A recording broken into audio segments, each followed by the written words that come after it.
카라 씨의 왼쪽 어깨에 불주사 자국이 있어요. 어머니 또는 누군가가 예방접종을 해준 거죠. 산부인과 조사는 저희가 그걸 받아서 확인했는데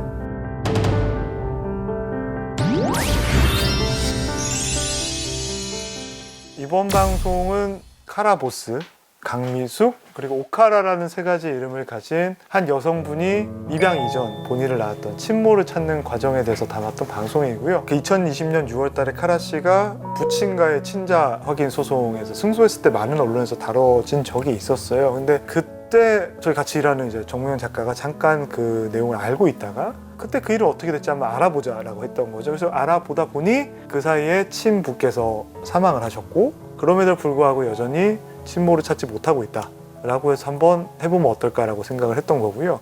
카라 씨한테 연락을 했었어요. 연락을 해서 사실 우리가 방송을 하고 싶은데 코로나 팬데믹 현상 때문에 당신이 한국에 오게 되면 자가격리 기간이 14일이나 있다. 만일에 못 온다고 한다면 우리끼리 진행을 하려고 하고 온다고 한다면 우리가 일정을 한번 잘 맞춰봐야 되겠다라고 했더니 한 3시간 정도 고민하셨어요. 3시간 정도 고민하시다가 연락이 오길 내일 출발하는 비행기를 타겠다.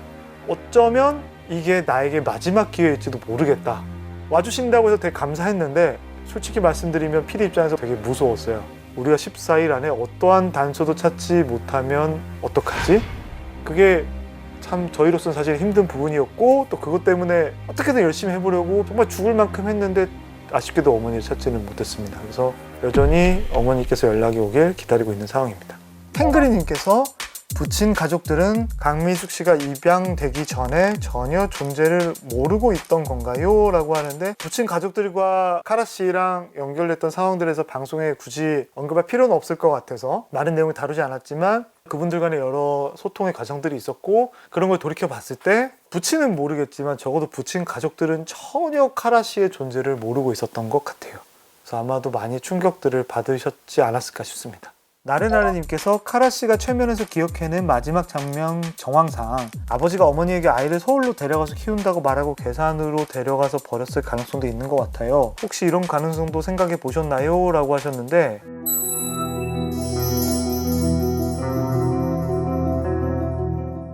이건 사실 너무 추정이라 저희가 뭐 이렇다 저렇다 말씀드리기는 굉장히 어려울 것 같고요. 다만 한 달이 넘는 시간 동안 카라 씨랑 저희는 정말 생각해낼 수 있는 거의 모든 가능성에 대해서 다 생각해 봤던 것 같아요. 왜냐하면 하루 종일 이 생각만 하고 있다 보니까 궁금했고 답답했고 그래서 최면까지 하게 됐던 거고요. 사실 최면이라는 게 저도 최면 촬영 여러 번 해봤지만 안 되는 경우들도 있어요. 이렇게 같은 한국말로 해도 안 되는 경우들이 많은데 심지어 통역하는 분까지 같이 해야 되는 과정이잖아요. 그래서 준비하는 시간이 상당히 오래 걸렸고요. 그리고 이제 최면이 됐는데 제가 예전에 다른 목격자 또는 피해자분 최면을 했을 때 30분에서 1시간 정도 하니까 그분들이 힘들다고 그만 최면에서 꺼내달라는 신호를 보내고 하셨었어요. 근데 카라 씨 같은 경우는 2시간 반 넘게 최면이 진행됐어요. 거의 3시간 가까이. 본인이 굉장히 힘드셨을 거고 굉장히 지치셨을 텐데도 불구하고 어떻게든 작은 단서로 찾아보겠다는 의지가 굉장히 강하셔서 정말 장시간 동안 최면이 진행이 됐었습니다. 니콜님 딸 이름이 소라이고 어머니 이름이 강미숙이나 비슷한 이름이 아닐까 하는 생각이 들었어요. 너무 이렇게 크게. Loudly. Can you tell me once more? 하나, 둘, 셋. 1, 2, 3. 소라야. 소라라는 이름이 나왔을 때 저희가 너무 놀랬고요. 그래서 카라 씨가 깨어나고 난 다음에 한참 얘기했어요. 당신이 알고 있는 한국 사람 중에 소라라는 이름이 있냐? 안 떠오른다. 없다. 근데 본인도 너무 혼란스러워하는 거예요. 이게 내가 진짜 들었던 무의식 중에 나온 내용일까 아니면 내가 기억을 만들어냈을까? 왜냐면 이분이 한국말을 전혀 못하시다가 최근 몇 년 사이에 엄마 찾아보겠다고 바짝 배우셨는데 보통의 케이스들이 그러하듯이 영화나 드라마로 많이 접하시긴 했거든요. 그래서 혹시나 어디서 들었을까 근데 전혀 기억이 안 난다는 거예요. 그러면 뭔가 의미 있는 이름이지 않을까? 저희도 어머니 이름이 강미숙이고 아기 이름이 소라일 수도 있겠다. 여러 추정들이 많지만 그 이름만 가지고 동명이인을 찾는다는 건 너무 어려운 일이고요. 지금 진행 중인 건 방송에 나왔듯이 청주 흥덕경찰서에서 조회를 계속 해봐 주시고 계세요. 김소라, 강소라, 이소라 등등해서 소라로 된 실종 신고든지 무용고자 신고든지 뭐든 신고될 수 있는 대상을 다 조회를 해봐 주시고 계시고요. 그리고 강미숙이라는 이름도 당연히 이 이름으로 뭔가 신고 들어온 건 없을까, 맞춰볼 수 있는 건 없을까 해서 그곳의 담당자 분께서 지금도 열심히 맞춰보고 계십니다. 이 가드님께서 아버지가 살았다던 청주 사택 주변 사람들에게 강미숙 씨 어렸을 때 사진을 보여주고 물어보면 기억하는 사람이 있지 않을까요? 라고 하셨는데 1980년부터 1981년 초까지 아버지는 청주 사택에 있었고요. 현재 그리고 그 관사는 이미 오래전에 다른 분께 매입이 되어서 현재는 은행 소유의 건물이 아닙니다. 그리고 그 지역이 개발이 되기도 했고요. 저희가 가보긴 했는데 그래서 알고 계신 분들은 없더라고요. 다만 혹시라도 친모를 알 수 있을 법한 분이 있지 않을까라고 조사를 했는데 당시에 은행 직원은 40여 명입니다. 40여 명 중에는 은행원과 식당 아주머니, 보일러 수리하시던 분, 그리고 지점장의 운전기사까지 포함이었어요. 그래서 저희가 40여 명 중에 30명 이상의 성함을 확보를 했어요. 그걸 어떻게 확보를 하게 됐냐면 다들 궁금해 하시더라고요. 어떻게 찾았냐.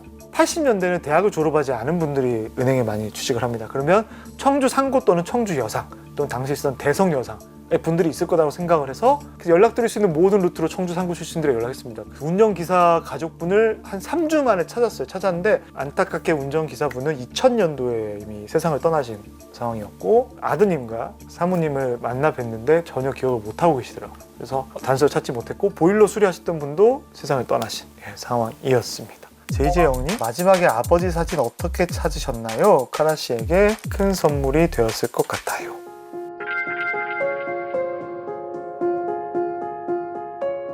카라 씨가 아버지 어떻게 생겼는지만이라도 알고 가고 싶다. 엄마를 찾지 못한다 하더라도 이번에 돌아갔을 때 자기 아이들에게 할아버지가 이렇게 생겼어 라고 그것만이라도 보여주고 싶다라고 했기 때문에 사진이라도 얻고 싶다 했더니 직원분들이 도움을 주셨어요. 어떤 분들 댁에 가서 또는 그분들이 각자의 친정이나 각자 어머니 아버지 댁에 가서 앨범을 뒤져봐 주셨어요.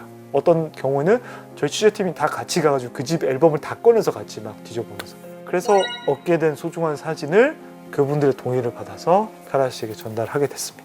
리미님께서 예방접종을 한 기록이 있을까요? 예방접종은 호적에 올라야만 할 수 있나요? 그렇다면 어머니 쪽에만 호적으로 올라갈 수도 있을 듯 합니다 라고 하셨는데 정말 저희가 집중했던 부분이에요.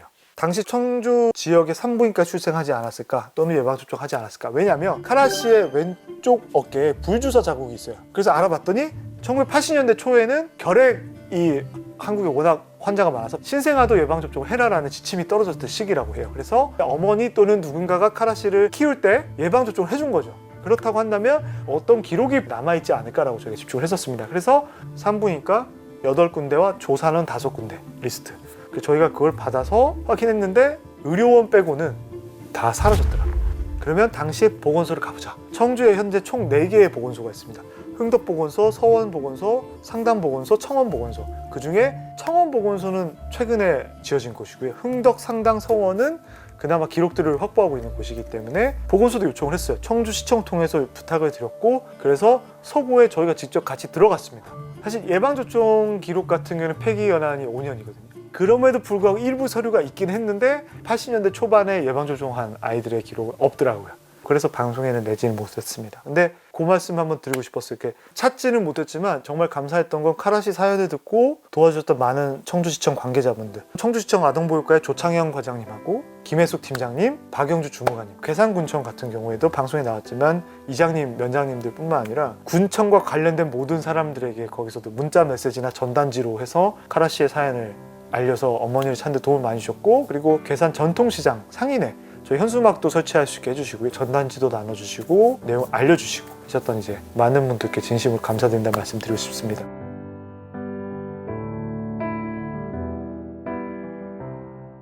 민트 사탕님께서 방송 이후에라도 뭔가 좀 더 해볼 수 있는 건 없을까요? 앞으로 할 수 있는 건 제보를 기다리는 일이라고 저희는 생각을 해요. 왜냐하면 일단 부친 쪽은 전혀 협조가 안 되기 때문에 그쪽은 이제 어떤 것도 되지 않을 것이고 공식적인 기록을 찾을 수 있는 루트는 저희가 다 확인해 본 것 같고 제보 주시는 거 말고는 사실 방법이 없어요. 그래서 이 방송이 또는 이 제보가 많이 알려지고 널리 퍼졌으면 좋겠습니다. 그리고 저희가 하나 바라는 게 있다면 아기를 어쨌거나 3살까지 키웠단 말이에요. 누군가가 키웠으면 아기 엄마 혼자서 숨겨서 키우기는 굉장히 힘들었을 거라고 생각을 하고요. 그러면 최면에 나왔듯이 할머니가 있었을 수도 있고 또는 다른 가족들이 아기의 존재를 알았을 수도 있어요. 그래서 혹시나 이 방송을 보신 분 중에 또 아기를 키웠던 본인의 친척이 있든 가족이 있든 뭔가 연결된 분이 계시다고 한다면 그런데 알리고 싶지만 방송국에 알리면 방송이 될까봐 걱정이 된다라고 한다면 저희한테 연락하지 마시고 지금 이걸 조사 중인 청주 흥덕경찰서에 가시면 익명으로 조사를 받으실 수 있어요. 또는 본인이 사는 가까운 경찰서에 가셔서 여성 청소년계 가시고 실종자 담당 경찰관을 찾으세요. 이러한 방송에 나온 가족이 내 가족인 것 같다라고 하시면 경찰에서 DNA 채취를 도와주실 겁니다. 이거는 당연히 무료고요. 검사 결과 맞다 하면 알려주실 겁니다. 아마 그렇게 되면 경찰에서 카라 씨를 연결해 드릴 겁니다. 언론에 알리지 않아도 되고 저희한테 알리지 않아도 돼요. 엄마를 꼭 만나지는 못한다 하더라도 본인의 출생에 대한 진실을 알고 싶은 게 카라 씨의 마음이니까요. 이걸 누군가 보고 계시다면 꼭 용기를 내서, 정말 먼 친척이라도 상관없습니다. 꼭 용기를 내서 도움을 주셨으면 좋겠습니다. 돈추노님, 가게요청 찾기 사이트를 활용하면 국내 미제 사건 중 용의자의 DNA가 확보된 사건 해결에도 도움이 되지 않을까요? 노들길 살인 사건처럼 용의자 체액이 확보된 경우도 있고 신정동 엽기토끼 사건처럼 모발반 확보된 경우도 있는데 그라팀에서 전국 지방청 미제팀과 협력해서 DNA가 확보된 미제 사건을 함께 해결해 볼 수도 있지 않을까요? 라고 하셨는데 아마도 이 질문하신 분은 노들길 살인 사건과 신정동 엽기토끼 사건을 아주 잘 아시는 분이신 것 같네요. 가능하다고 생각을 해요. 저희도 이번에 처음 알았거든요. 미국에서 그걸 가지고 미제 사건을 많이 해결했다는 사실을 처음 알았고, 그래서 경찰에서 의지가 있다면 DNA를 올려볼 수 있다고 생각을 해요. 왜냐면 가게활동 찾기 사이트가 외국에 기반을 둔 외국 사이트이긴 하지만 한국 사람들 많이 했을 거거든요. 보다 보면 아무 생각 없을 때 저도 되게 해보고 싶었어요.